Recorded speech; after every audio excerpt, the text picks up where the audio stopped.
అందరికీ కూడా ఆ భగవంతుని యొక్క వాహనాన్ని మోసేటువంటి అవకాశం ఉండదు. కానీ ఈ రథోత్సవంలో మాత్రము భక్తులందరూ కూడా కైంకర్యం చెయ్యడానికి వాళ్ళకి అవకాశం ఉంటుంది.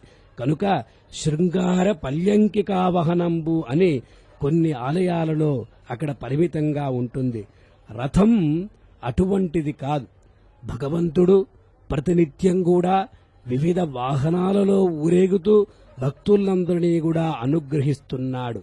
అంటే నిత్యసూరులు ఎవరైతే ఉంటారో వాళ్ళని అనుగ్రహించడానికై ఆదిశేష వాహనం పైన, అలాగే చిన్న శేషవాహనం మీద, గరుత్మంతుని మీద ఇలా వివిధ వాహనాల్లో ఊరేగి కనువిందు చేసేటువంటి ఆ స్వామి ఇక్కడ రథాన్ని అధిరోహించడానికి కారణం ఏమిటి అంటే మనకు పూర్వాచార్యులు చెప్తూ ఉంటారు.